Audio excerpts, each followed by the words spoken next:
General Audience number 129 of October 31st, 1984. We are continuing the analysis of continence in the light of the teaching contained in Humanae Vitae. It is often thought that continence causes inner tensions from which men and women should free themselves. In the light of the analyses offered earlier, continence, integrally understood, is, on the contrary, the one and only way to free oneself from such tensions. Continence means nothing other than the spiritual effort aimed at expressing the language of the body, not only in the truth, but also in the authentic richness of the manifestations of affection. Continence between arousal and emotion. Is this effort possible? What returns here with other words, and under another aspect, is the question of the, quote, feasibility of the moral norm recalled and confirmed by Humanae Vitae. It is one of the most essential, and right now also one of the most urgent questions in the area of conjugal spirituality. The Church is fully convinced of the correctness of the principle affirming responsible fatherhood and motherhood, in the sense explained in previous catecheses, not only on demographic grounds, but for more essential reasons.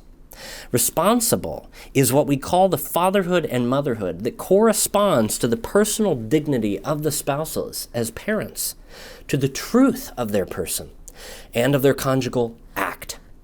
From here stems the strict and direct relationship that links this dimension with the whole conjugal spirituality of marriage. In Humanae Vitae, Paul VI expressed what many authoritative moralists and scientists, including non-Catholics, affirmed elsewhere, namely, that in this field, which is so deeply and essentially human and personal, one must before all else look toward the human being as a person, toward the subject who decides about himself or herself, and not toward the means that turn him into an object of manipulations and depersonalize him. What is at stake here is an authentically humanistic meaning of the development and progress of human civilization. Is this effort possible? The whole problematic of the encyclical Humanae Vitae is not simply reducible to the biological dimension of human fertility, to the question of the natural rhythms of fertility, but goes back to the very subjectivity of the human person, to that personal eye through which the person is man or woman. Already during the discussions at Vatican II about the chapter of Gaudium et Spes on, quote, the dignity of marriage and its promotion, participants spoke about the necessity of a more thorough and deep analysis of the reactions and also emotions connected with the reciprocal influence of masculinity and femininity on the human subject. This problem belongs not so much to biology, but to psychology. From biology and psychology, it then passes into the sphere of conjugal and family spirituality. In that sphere, indeed, it stands in close connection with how one understands the virtue of continence, that is, of self-mastery, and in particular, of periodic continence. An attentive analysis of human psychology, which is at the same time a subjective self-analysis and then becomes an analysis of an object accessible to human science, allows one to reach some essential points. In fact, in interpersonal relations in which the reciprocal influence of masculinity and femininity expresses itself, what is set free in the psycho-emotive subject, in the human eye, is not only a reaction that can be qualified as arousal, but also another reaction that can and should be called emotion. Although these two kinds of reactions seem connected, it is possible to distinguish them by experience and to differentiate them by their contents or their object. The objective difference between one and the other kind of reaction consists in the fact that arousal is first of all bodily and in this sense sexual. By contrast, emotion, though it is stirred by the reciprocal reaction of masculinity and femininity, refers above all to the other person understood in his or her wholeness.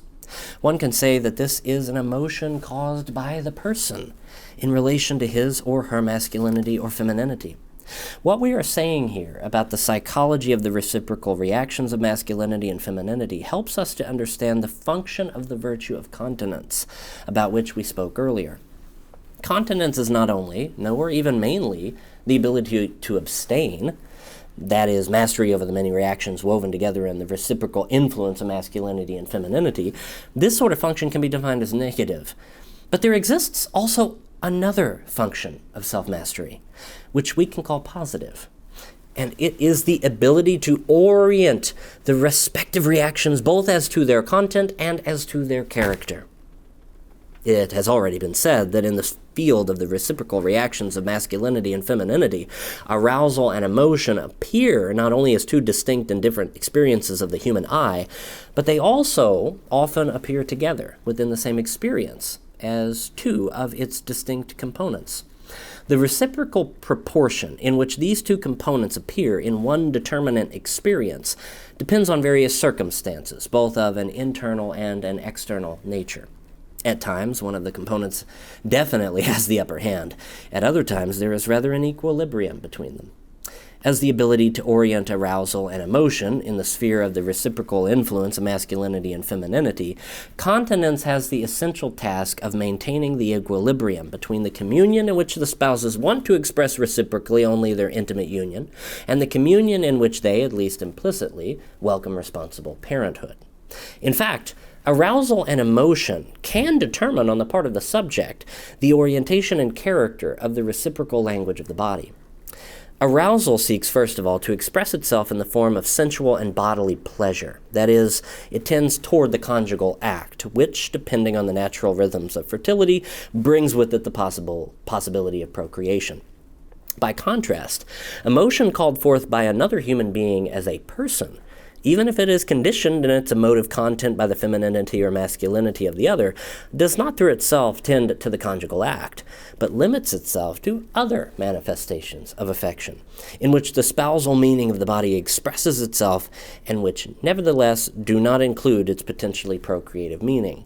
It is easy to understand what consequences arise from this with respect to the problem of responsible fatherhood and motherhood. These consequences are of a moral nature.